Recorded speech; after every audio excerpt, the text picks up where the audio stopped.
ఆంధ్రప్రదేశ్లో మరో 15 ఏళ్ల పాటు కూటమిదే అధికారమని ఎమ్మెల్యే వంశీకృష్ణ శ్రీనివాస్ తెలిపారు.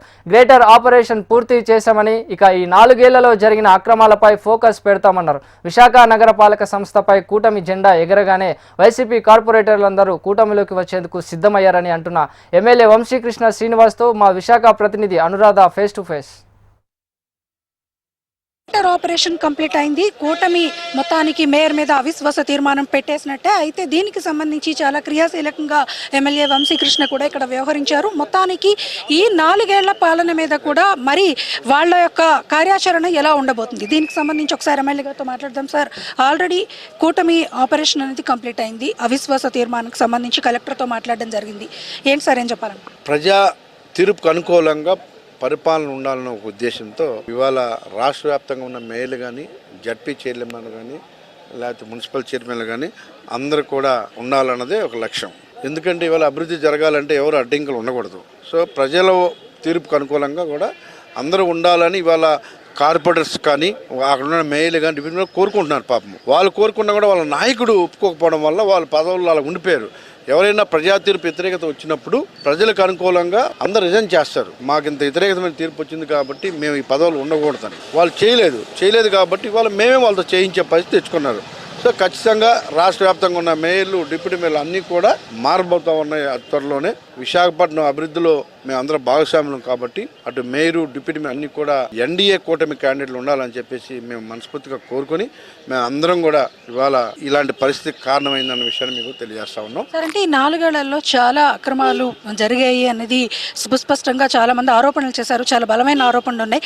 మరి దీని మీద మీ కార్యాచరణ ఎలా ఉంటుంది? అవినీతి అన్నది ఎక్కడున్నా కూడా చట్టం తన పని తాను చేసుకెళ్తుంది అన్న విషయాన్ని మీరు గుర్తుపెట్టుకోవాలి. ఎందుకంటే అవినీతి అన్నది ఎక్కువ రోజులు ఒకప్పుడు ఎక్కువ టైం పట్టేది కనుక్కోవడానికి. ఇప్పుడు ఈజీ కాబట్టి ఆల్రెడీ తప్పులు చేసిన వాళ్ళు జైలుకి వెళ్తూ ఉన్నారు, అవినీతి చేసిన వాళ్ళు జైలుకి వెళ్తూ ఉన్నారు. ఎవరు చేసినా కూడా వాళ్ళకి ఖచ్చితంగా తప్పదన్న విషయాన్ని మీరు గుర్తుపెట్టుకోవాలి. సార్, అంటే ప్రధానంగా కొన్ని ఆరోపణలు అయితే వచ్చాయి. కూటమి నేతలు అక్కడికి తీసుకెళ్లిన కార్పొరేటర్స్ని కలవడానికి అధినేతలు చాలా టైం పట్టింది, కొంత ఒత్తిడి గురయ్యారన్న ప్రచారం అయితే జరిగింది. సో దీన్ని మీరు ఏ విధంగా చెప్పారు? కూటమి నాయకులు తీసుకుని కార్పొరేటర్ కలవడానికి అసెంబ్లీ అవుతుంది. ఆ రోజు అసెంబ్లీలో చాలా బిజీగా ఉన్నాం. సాయంత్రం అయినా ఈవినింగ్ టైం ఎందుకు, మార్నింగ్ కలిసి హ్యాపీగా కలిసాం.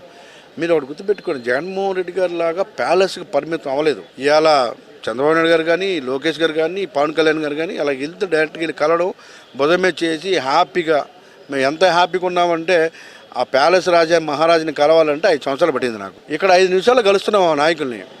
నాయకుడు అదే కోరుకుంటారు, ప్రజలు అదే కోరుకుంటారు.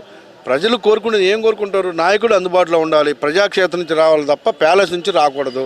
ఒకప్పుడు ప్యాలెస్ పరిపాలన ఉండేది రాచరికంలో, ఆయన ఉండేవాడు, అందరూ ఆయన దగ్గరికి వెళ్ళేవాళ్ళు. ఇప్పుడు అది కాదు. అభివృద్ధి కోసం ఇవాళ ప్రజలందరూ తిరుగుతూ ఉంటారు, నాయకులు తిరుగుతూ ఉంటారు. వాళ్ళకి అందుబాటులో ఉండాలనే విషయం గుర్తుపెట్టుకోవాలి. అభివృద్ధి లక్ష్యంగా ఇవాళ మీరు నమ్మండి నమ్మకపోండి, వైఎస్ఆర్ కాంగ్రెస్ పార్టీలో మేయర్లు కానీ, డిప్యూటీ మేయర్లు కానీ, జడ్పీ చైర్మన్ అందరూ కోరుకుంటున్నారు మేము ఎప్పుడప్పుడు దిగిపోతే మంచిదని. మేము ఉండకూడదని కోరుకుంటున్నారు.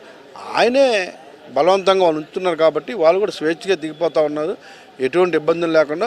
అవసరమైతే చెయ్యెత్తే కార్యక్రమం కాకపోతే సంతకాలు అయితే వాళ్ళు కూడా పెట్టేయడానికి సిద్ధంగా ఉన్నారు. మేయర్లు, డిప్యూటీ మేయర్ అలాంటి పరిస్థితి ఉంది తప్ప వాళ్ళు ఏం అక్కడ వైఎస్ఆర్ కాంగ్రెస్ పార్టీలో చాలా హ్యాపీగా లేరు, అంతకన్నా ఆయన మీద ప్రేమతో లేరనే విషయం కూడా మీరు గుర్తుపెట్టుకోవాలి. ఇది మొత్తానికి గ్రేటర్ ఆపరేషన్ అయితే మాత్రం కంప్లీట్ చేశాము. పూర్తి స్థాయిలో అవిశ్వాసం కూడా కలెక్టర్తో అవిశ్వాస తీర్మానించి అవన్నీ కూడా మాట్లాడడం జరిగింది.